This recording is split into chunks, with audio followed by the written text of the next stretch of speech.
Hi, everyone, and welcome back to the show. Carly, I'm so excited to have you on the show today to talk about sleep. Welcome.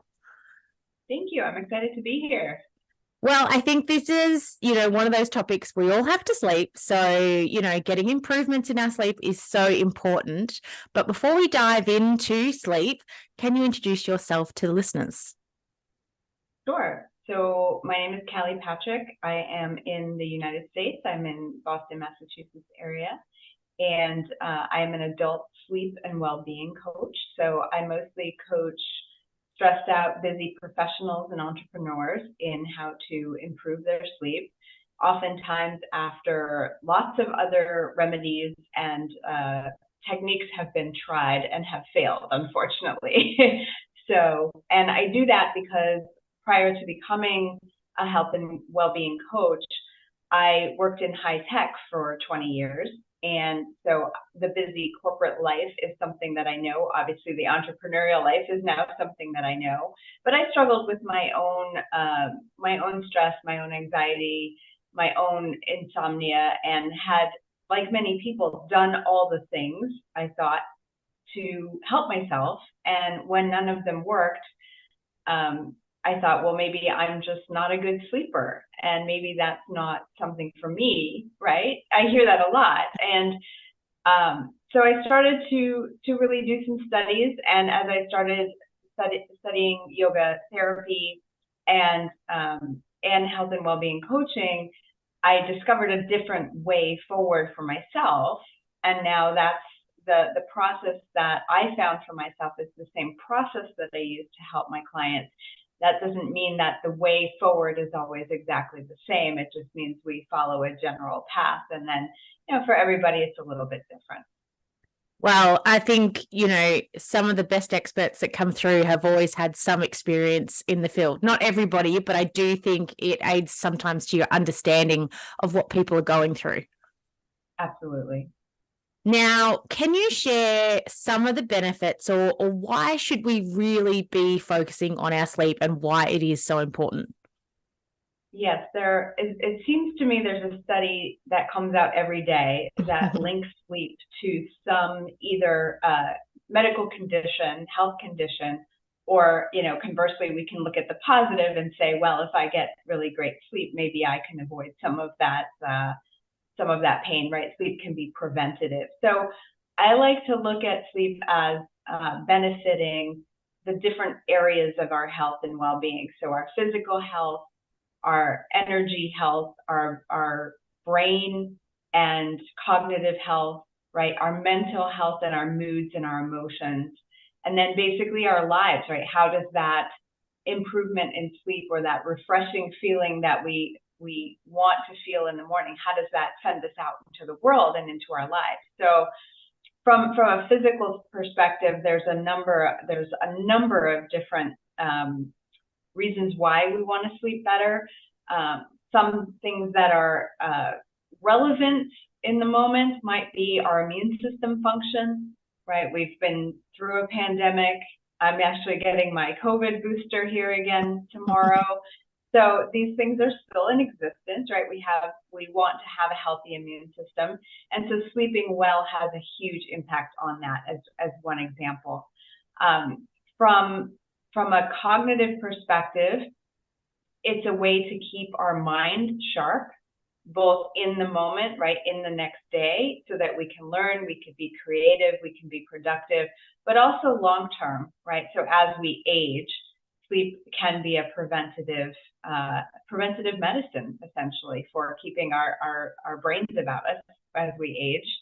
And then as we're seeing, I think more so lately in the world, that many people are suffering with more mental health concerns, or we're being able to talk about it more. But there is a link between anxiety and depression and sleep deprivation, especially when it comes to depression. And it's interesting because it's not sure, people aren't generally sure which comes first, because they coincide so closely together. So it can be really interesting when one is feeling depressed to say, well, what is happening with sleep? can we make a small improvement in sleep and see what happens in mood, right? And then when all of those things obviously are, all those areas of our system are functioning at a high level, when we're refreshed, when we wake more often than not, right? So that we really show up in our lives and do the things that we're meant to be doing, which is more than sleep. Yeah. And do you know what I mean? I'm a huge advocate for sleep and I need my sleep. I think more so maybe than some others.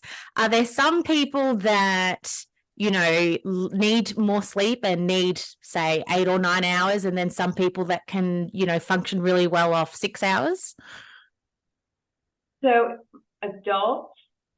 typical adult people will generally need between 7 and 9 hours of sleep a night. I have seen some evidence that women may need more toward the 9-hour end of the spectrum, and that doesn't surprise me, even though that we do oftentimes. But the folks who are in the lower end of the range, I do hear people say, well, I'm fine on 4 hours, I'm fine on 6 hours. Technically, that's defined as a short sleep. And while they may not be aware of the impact it's having on them, it is having a negative impact on them. So it might not be something we feel immediately, but again, we're looking both for short-term functioning and long-term functioning. There's an interesting study that showed that people who are functioning on short sleep actually make riskier decisions, which I found really fascinating, but they're not aware that they're making a riskier decision. So again, these are things that we can say, yes, we're fine, it doesn't affect us, but it is affecting us in the background. And sometimes we just don't understand, if we have never slept longer or got really restorative deep sleep, how that could feel different and even better than where we are now. So I would still recommend, and most experts do, between 7 and 9 hours for all adults. Yeah. Oh, good. I'm in that category anyway. So tick for me, because I know if I get less than, say, 7, I can still function off, 6 or so, but less than that, and I feel terrible. So I can definitely relate to, sometimes not having enough sleep and, potentially not making amazing decisions. Now, with people that may be struggling with their sleep, where do you suggest that they start? Right. So the first place I would well, it's a little hard to give a blanket statement there, right? Because people have different struggles with their sleep. Some people have trouble falling asleep at the onset, right, when they first try to go to sleep. Other people will wake up in the middle of the night and be unable to get back to sleep. And still others might wake too early in the morning and not be getting enough sleep because they're waking too early. So we really want to look at, and all three can exist, unfortunately, as well, with different combinations. So we really want to look at what type of problem are they having and what might be some of the root causes of those challenges. And unfortunately, at least culturally here in the US, and I do see it in my clients in other countries, there are lots of remedies and many tools, apps that track your sleep, gadgets that track your sleep, supplements, things to ingest that are designed to fix the problem, that often compound the problem. So the best way for someone to approach a sleep problem is to really, I think, notice if they're being distracted by those things, first of all, because in all of my coaching experience and in my own personal experience, I have never seen any of those quick fixes work. So to avoid the distraction and take a look at what is happening in the daytime, in the time between we wake up and when we go to sleep, that is either positively affecting the sleep experience or negatively affecting the sleep experience. because the root causes are oftentimes how the person is showing up, how they're living in their daytime. Interesting. So, Well, I can say I definitely agree. I already know I've got certain triggers that I have to avoid if I want a good night's sleep. exactly. And some Uh, are very simple, right? Some are very easy to say, well, when I, for example, if I take a walk in the afternoon and I get some sunlight, well, and I get some exercise, I notice I sleep better at night, right? Sometimes the way to look at that is to say, well, that's a really easy correlation, right? You do a thing, you notice how it affects your sleep, you pay attention, you say, does it move me in the direction that I want to go, or does it not? And then, is that a habit, right? And is it useful to maybe make that a habit versus some other habit that might be a negative, right? That might be a drawback.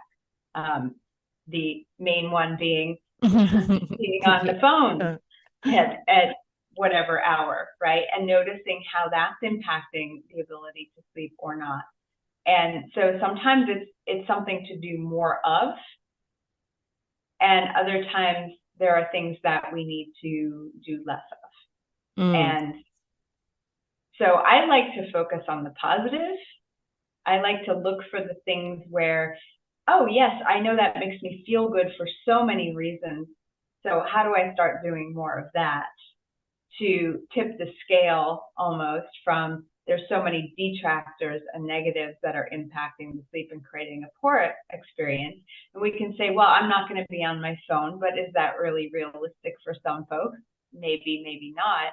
Let's amplify the positive behaviors and see, does it move things in the right direction? And if so, maybe one becomes inspired to make other changes. Well, I know even just touching on the phone, I don't know if it's a fairly new feature, but the phone has a sleep mode. So I've been putting it on that, which means you don't get any notifications coming through, no messages, no emails, no, app notifications. And that's been great because it just means in the evening, once I, turn it on to that, it's silent and I'm not getting drawn back to the phone for whatever reason. So that has been helpful for me. I can definitely say that. Yes, and it doesn't sound like you are tempted to go look. No, because I know that if I like, that's a good boundary for me to have, that I need to be able to switch off, because if I don't, I will go to bed and my head will go, I've got to reply to this person, I've got to do this tomorrow, and I'll just keep thinking about work and never fall asleep. Yes, exactly. Yes. Sounds like you do have very good boundaries then. Well, I do try, but it has been something that I've had to put into place and experiment with, as you were sort of saying before. So, originally I, looked at, say, not drinking alcohol and, cutting out caffeine. And then also for me, if I drink too much in the evening, I have to get up and go to the toilet multiple times. So looking at those basic things, and then adopting blue light glasses, because I found that made a huge difference to my sleep, blocking out that blue light if we're watching TV or something. And then, moving to the sort of tech level and turning off the TV, half an hour before bed, and reading just a physical book and turning off the notifications on my phone. So I think it's been a process over time, but it definitely has really helped.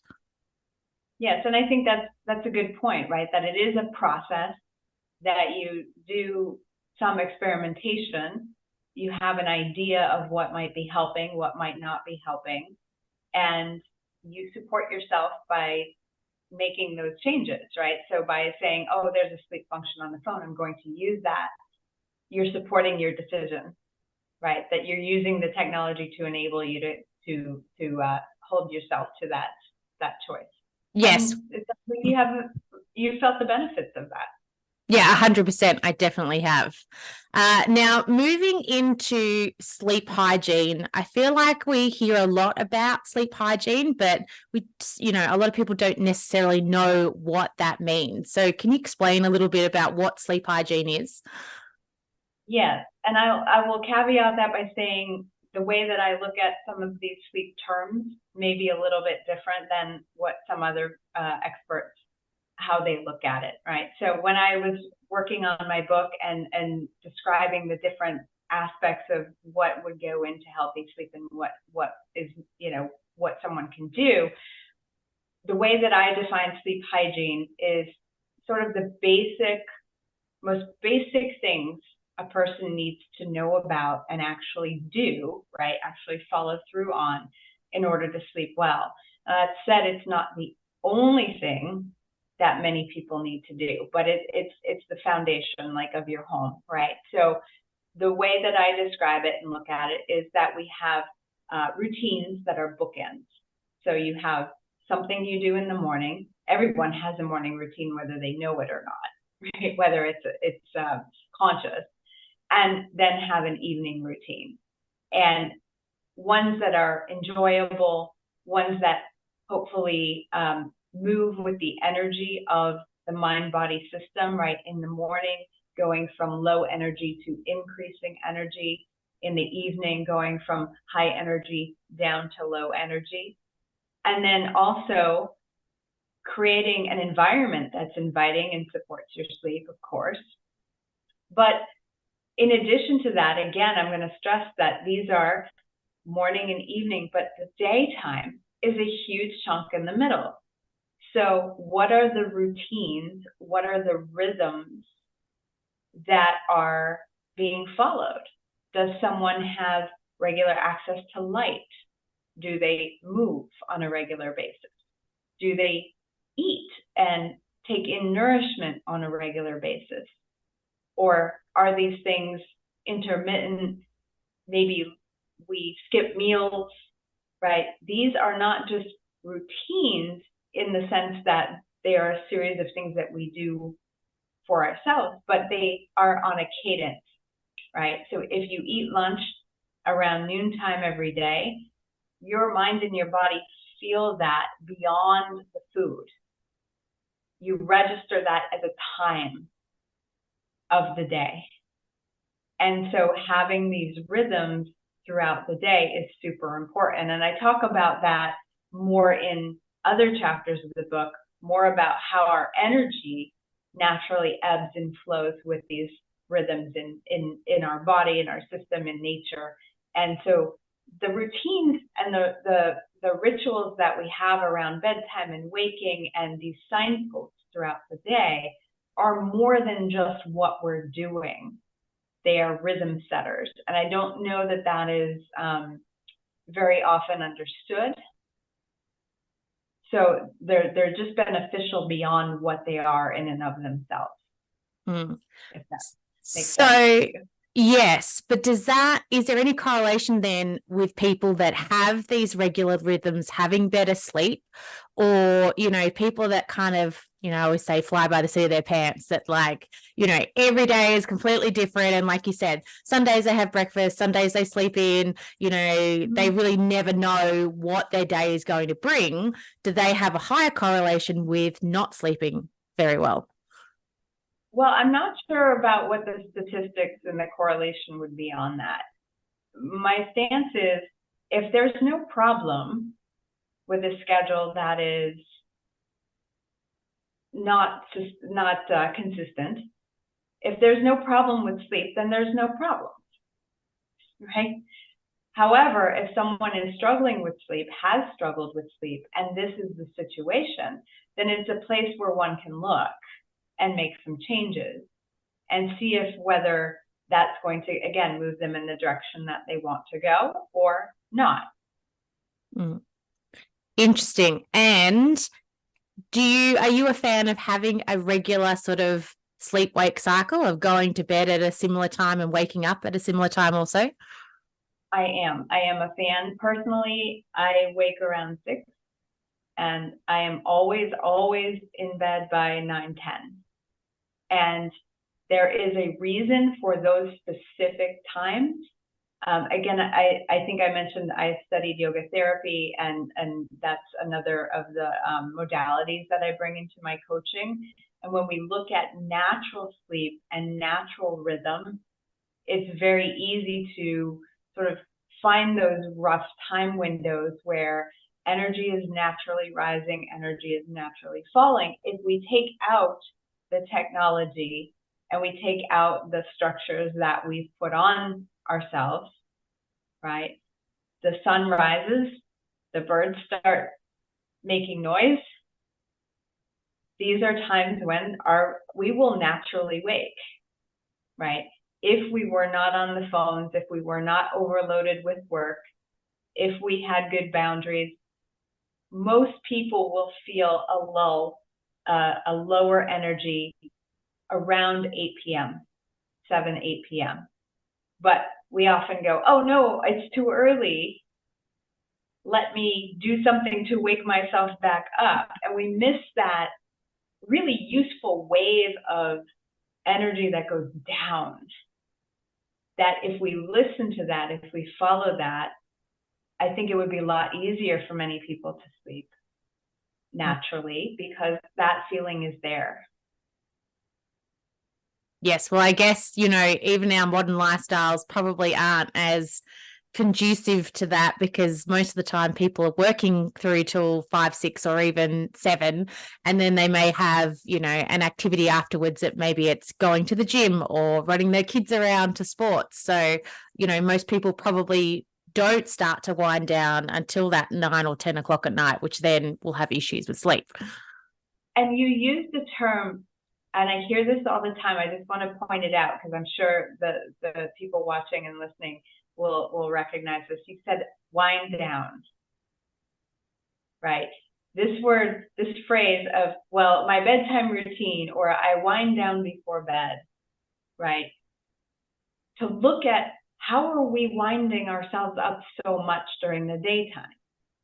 There might be too many activities, right? There might be not enough space between things that we do because we're so interested in putting everything into the day, so much. And everything takes longer than we expect. And sometimes there can be random things that happen that make getting something done take twice as long, more challenging, right? You get a flat driving somewhere or things happen and we don't make space for that. And so the most often thing that happens, I find, is that people go all day. And it's like we're winding ourselves up, right? There's no space, there's no rest, there's no pause. And it's all activity in a flurry until, oh, let me unwind before bed by, a half an hour with a book or something like that. It's not enough to counter all that's happened during the day. And this is why sometimes that sleep hygiene, right? Well, I have a great bedtime routine. I do make time to unwind. Sometimes that's why it doesn't help or it doesn't have a significant impact because I joke and say it's like eating bad food all day and then going to the gym for a half an hour and saying, well, that's going to take care of all that. It doesn't work like that. Yeah, so, well, health doesn't work like that in general, does it either? Right. Yes. So then, do you recommend that people take regular breaks throughout the day and maybe build in, a breath practice or a yoga practice or something that can support them and their nervous system to sort of, drop into that parasympathetic state, in that rest and digest state? Absolutely, 100%, exactly that. So a lot of the chronic sleep struggles that people have has been traced both in Western science and Eastern sort of yogic philosophies to this idea of being overstimulated, of having a nervous system that is out of balance in the direction of the stress response, right? So part of restoring that balance, bringing back or activating our parasympathetic, right, bringing our rest and digest back online, essentially, is to be retraining ourselves through regular rest breaks. And yes, breathing practices can be great. Yoga can be great. Meditation can be fabulous. I like to do techniques and practices that multitask, right? That move the body, that bring the attention to where the mind is, how the breath is working, how we're showing up. and do that all together in short amounts of time. So one of my favorite practices that I often share with people is a 5-minute practice that they can do anywhere. They don't need a phone to lead them through how to do it, right? They don't have to have anything with them. They can do it sitting in the car waiting for the kids to, come out. They can do it in bed when they cannot sleep. They can do it in the middle of the workday. Again, 5 minutes though, because I know I worked in a company, I didn't have any time between meetings. And that's part of why I left, to be honest. And that was over 10 years ago, because I felt that stimulation in my system and it was very unpleasant, right? So we need to recover, to replenish, to take a step back at regular intervals during the daytime, for sure. And I think, as you said, that if you're adding in or, setting aside 5 minutes, that is much more doable for everybody, whether or not you're in a corporate environment or you're a mum at home with kids, to be able to build that into your day rather than feeling like it needs to be half an hour or an hour, because I think sometimes we get so caught up in it having to be a big length of time and we go, oh, I just don't have that time. And so we skip out on it essentially. Yes, absolutely. Absolutely. And I think that goes to a deeper idea that we often have, that something has to be very difficult, or it has to take a long period of time, or we have to put a lot of effort in it to see a result. And rather, when we do a practice that restores that balance to our nervous system, whether that's a breath practice or a movement practice, we do it for 5 minutes. If we do it 5 minutes every day, once a day even, that accumulates, that builds up in our system. It's back to this idea of how do we retrain ourselves to calm down, right? I hear from many people who lay in bed at night, whether that's first falling asleep or I woke up at 3 a.m. in the morning and I can't get back to sleep because my mind is doing this, right? Or my body is restless. Well, that's that energy, that's that stimulation. So the more that we can say, well, let me bring that down, let me use a technique that I do one thing every day, then in those moments, when we turn to that technique, it has more power, right? Sometimes people will turn to a technique and say, well, I never do a breathing practice, but when I woke up in the middle of the night, I did my breathing practice and it didn't work. Well, there's no history there. There's no remembering what that feels like. And it's harder to do when you're in a stressful situation, which being awake often is. So the more that one can practice in an environment during the day when things are not maybe as hectic, and again, it's a lot of it is setting boundaries, right? Saying, I'm taking this 5 minutes. And from what my clients tell me, post-pandemic, that almost seems harder than ever at work, because there's almost been, I think, a bit of a blurring of boundaries with people working from home. I know a lot of clients have said to me, oh, well, my boss is ringing me, before I'm supposed to start work and after I'm supposed to start work, and sort of saying, well, you're not commuting, so, you've got this extra time, and thinking that's okay to do that when it really is not. It's very challenging. I have done some consulting since I've left the corporate world, and it's often easier if anyone is starting a new position to set the boundaries right at the beginning, right? To say, these are my hours, to not reply, to not respond, to not engage outside of those boundaries, which is more with oneself than it is sometimes with the other person, right?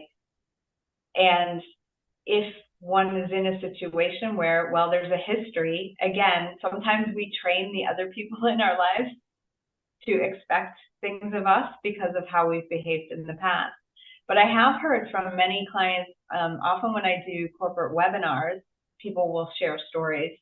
And many times I hear that people say, well, I shut off my things at whatever time, and I've communicated that, and I tell people I'm doing that, and I do not go back. Even if I look and see an email come in, I don't reply, because then you're training that person to expect you to reply. So it can be really hard. I mean, I've been in situations where I've been the only person in a meeting who walked out to take a break after 5 hours. But I did that, and I said, well, okay, this is my choice, right? My choice is to stay here and continue to feel exhausted and depleted, or to go out to get a glass of water, to do a little stretch, and to come back. And if they don't like it, then and what happened, honestly, at the end of the day, I felt fine, and my boss said, wow, that was exhausting. I need a pizza and a glass of scotch. So this is what happens, right? That we get into these patterns of, it's not okay to say, I need to step out for a moment. But and I think it takes a lot of courage, and it's a way to set an example for other people who probably want to do the same thing. Yeah, I think most people would, but they almost feel the pressure that they can't. And so they endure even though they shouldn't. But I know one of my first jobs I had as a nutritionist, part of the reason I left was because the culture, or, I was like working, my hours were set from 7:30 in the morning till 4 p.m. But I was specifically told by other workers that if I did not stay until at least 4:30 to 5 o'clock, the boss would look down on me, because even though we were contracted to work till 4, you never left before 4:30 or 5. It just wasn't done under any circumstances. And, after doing that for a period of time, and, getting to the point where you don't have any work at the end of the day, and being told, well, you still have to be there, which is just so stupid. Part of the reason I left was that reason being that, it was this unspoken rule that just seemed a bit crazy, really. And it's interesting too. I find that what I'm hearing in your situation, which may or may not be true, is you heard from someone else that this is the case. And so obviously we all want to do a good job, right? We want to be seen as being valuable. And the response, though, of, well, I'm staying late, based on, the communication of the culture, but not a direct experience, right? No one said to you on your first day, well, you actually need to be here at this time. So the fun thing about that, I think, as I said, there have been positions that I started that I said, I actually worked at a startup for a long period of time. Startups are notorious, technology startups, for people working constantly. And when I took that job, I said, I am in by 8, I am out by 5. This is my schedule. When I signed. And they said, oh, sure. So I started, this was fully in the office at the time. And so I did that, and I stuck to that. People were still there when I left. And okay, well, that's their choice. No one ever said anything to me about doing it. So sometimes it can be the pressure we put on ourselves, or what we think other people might be thinking of us. And of course, it depends on it completely depends on the situation. And I'm only relaying one thing, but I think sometimes, and I do see this in a lot of people who are high achievers, the type A personalities, the perfectionists, right? Okay, I heard this, and so I have to do everything I can to make sure that other people are fine with me. And we sacrifice ourselves, right, in those cases. So yeah, I mean, it's when I coach someone, we really look at what are the things that we can change, and we question assumptions that we have. And we test things and say, well, okay, well, if I shut down my machine, what will happen if I shut down 15 minutes earlier than I am now, or 5 minutes earlier, whatever's comfortable, whatever's the littlest thing we can do to start moving again in the right direction. Yeah. And I think that's important because it's small steps, testing it, seeing if it works, then potentially layering on something else, after that as well. Yes. Now, you just mentioned sleep coaching. What does sleep coaching involve? Because I know, as a mum, there's sleep school for kids, when you have newborns and things. But I find, a few of my clients that have struggled with sleep, they don't know who to go to. They end up at the doctor and the doctor, says, have you tried meditation and maybe take this medication or whatever? But there's not a lot of people to go to. So what does sleep coaching entail? Yes. And again, I'll caveat that my answer with how I approach sleep coaching may be different from other adult sleep coaches out there. So many times there are a couple of non-pharmacological ways to deal with sleep challenges. One that's very prevalent is cognitive behavioral therapy for insomnia, or CBTI. So that is more of a therapy, psychological treatment for clinically diagnosed insomnia. I tend to work with people who are self-diagnosed insomniacs, many people who have what I'll call disordered sleeping as opposed to a sleep disorder. And so there are many similarities in the therapy approach and my sleep coaching approach. But what we essentially do is we look at what is the desired outcome? What is a person's, how does a person envision themselves when they are sleeping well, right? Not, well, I want to sleep well. There is no motivation in that, right? We want to find the deep reason why this is important. Because then when you're faced with a challenge, with a choice, right? Do I leave the meeting for a break to take care of myself? What motivates me enough to do that? What's more important than worrying about that, right? It's not, oh, I'm going to get a good sleep tonight. It's like, I am there because I had seen my mother decline with dementia. I don't want that for my children.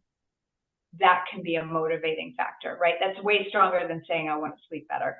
So we really spend some time looking at the motivations and creating what will life be like when a person wakes feeling refreshed on a consistent basis.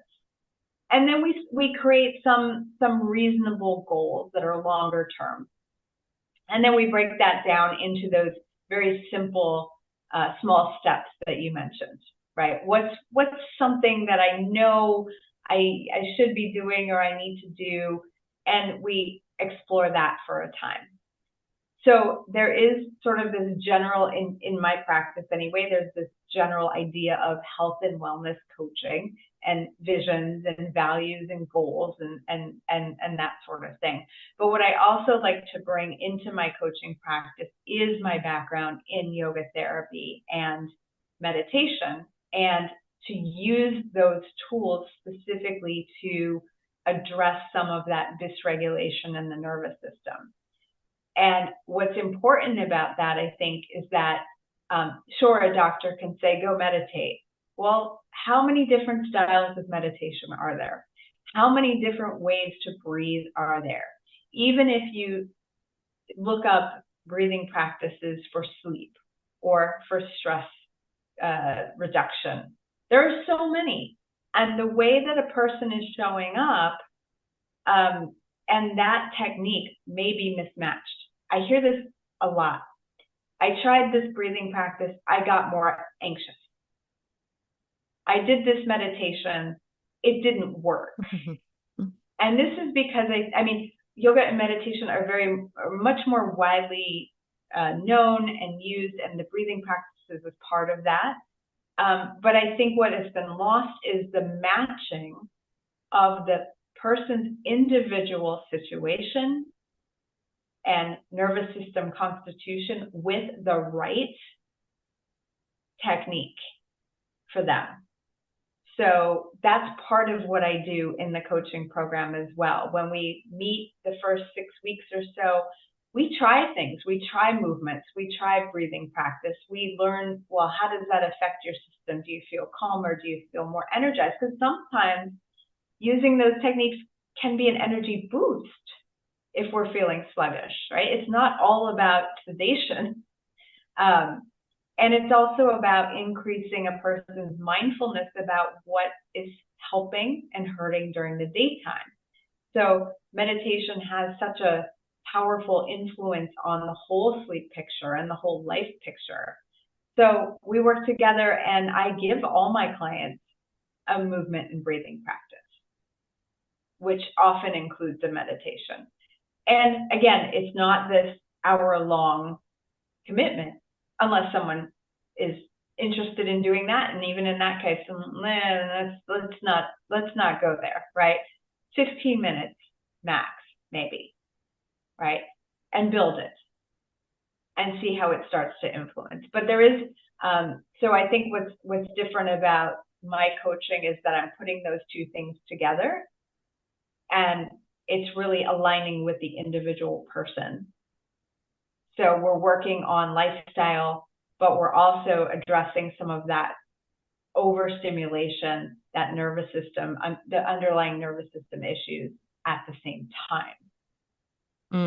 So the big key really is that individualization, whether or not, because everybody has a different lifestyle, a different workplace or non-workplace. They might not be working, a different sleep cycle. So just like any area of health, it really does need to be individualized. Absolutely. Yes, for sure. Now, for people, you often hear that some people say that they love waking up in the morning, they're an early bird, and then you hear other people say that they're a night owl.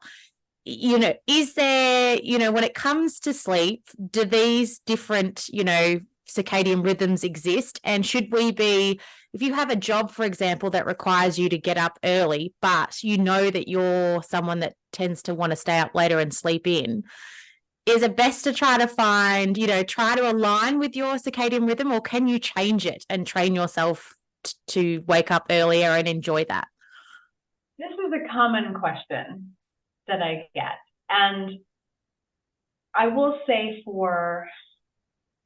I would say, and I'm estimating obviously, but I would say about 50% of the self-described night owls are not really night owls, apart from the fact that they've trained themselves and they have a preference, right? It is not a natural part of their rhythm. It is habit, which can be very strong. It is preference, which can be obviously very strong. But several times I have worked with people who wanted to move their time because of their work, etc., slightly earlier, and we've done that. And what they tell me is, yes, I feel that dip in my energy, 7, 8 p.m., whatever it is, and I used to just ignore that. But they start to become more sensitive to it and more tuned into it. And once they feel that, they go, oh, it is there. I've just been pushing past it, the way we often push past anything that feels wrong, right? But it is a natural feeling that they have. So I put about half the time it's a training. I wasn't aware that I felt that way because I've been pushing it away for so long that I just didn't even notice. Now, the other side of that are people who, legitimately have a different sleep preference. Some will say that that's a built-in mechanism.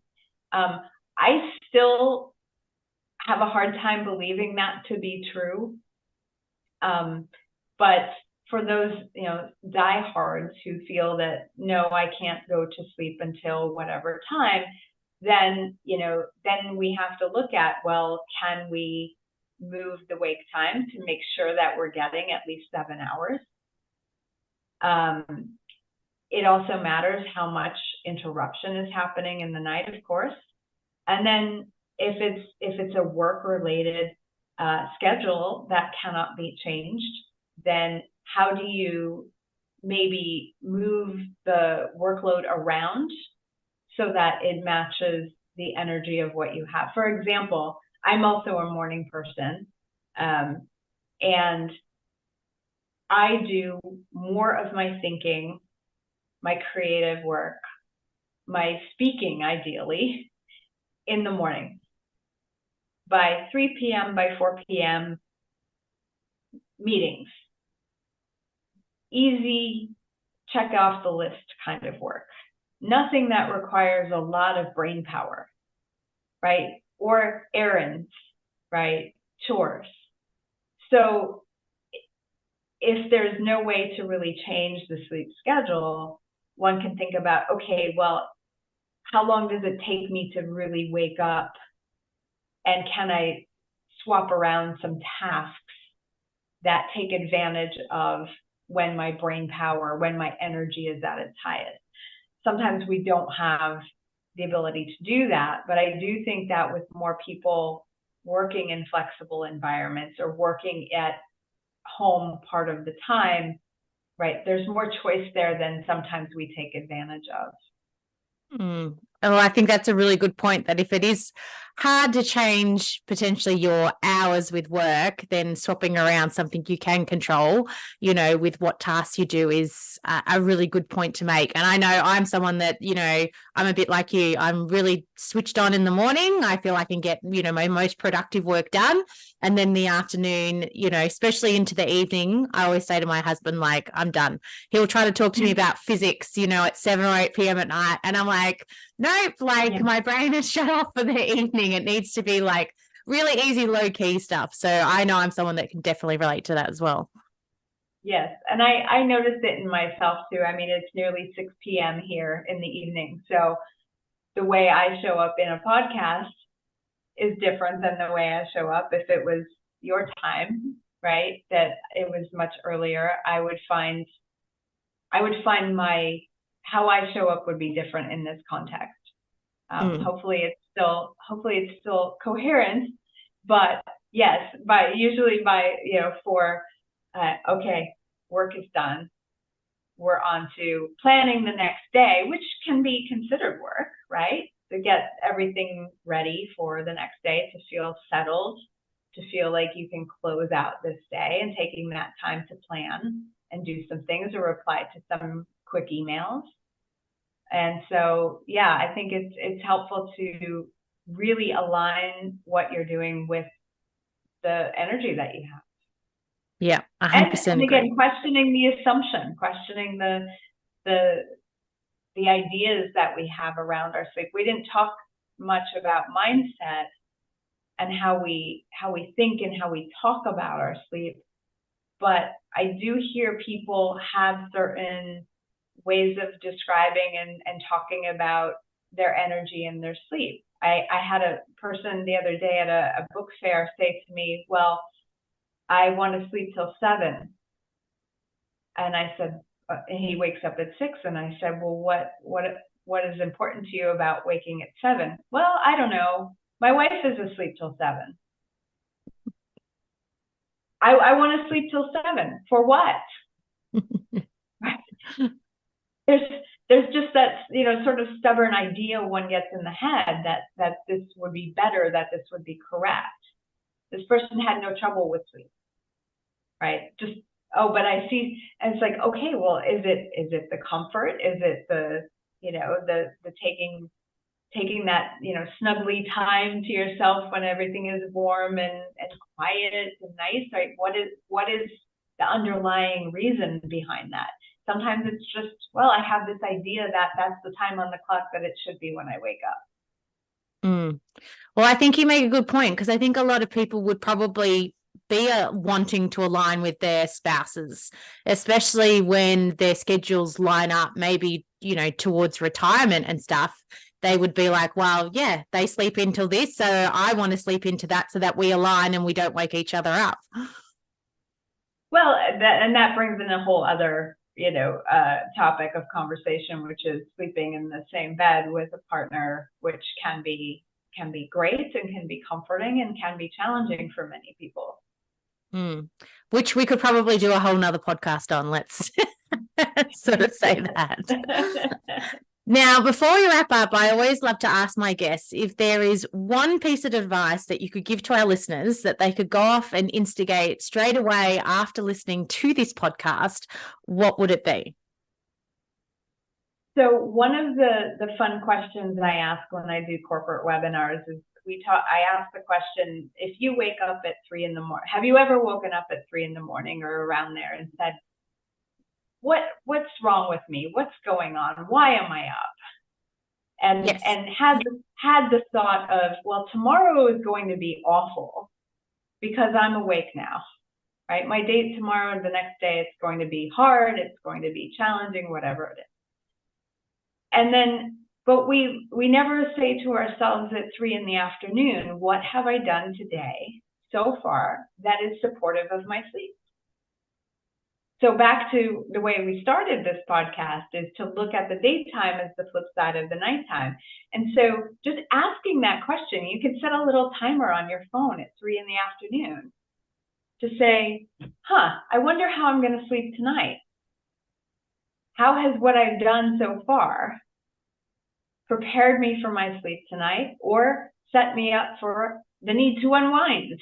And can I do something now to support myself tonight? Because it doesn't exist in isolation. So having the afternoon check-in with yourself, especially if there's a problem at night, to start to see, well, what can I do now in this moment, as opposed to wait until I wake up in the middle of the night feeling frustrated. Well, I think that's a really good point. And like you said, we seem to be so driven throughout the day to focus on work. But if we really want to make sleep our priority, then we need to change our priorities and our focus and think about that more to set ourselves up for a good night's sleep. Yes, we need to include it the way we think about, did I eat lunch? Did I get some exercise today? Yeah. Right? Did I take a rest break? I wholeheartedly agree, for sure. Well, thank you so much for coming on the podcast, Carly, and sharing so much about sleep. I know I've learned a lot and listeners will have as well. Great. Thank you.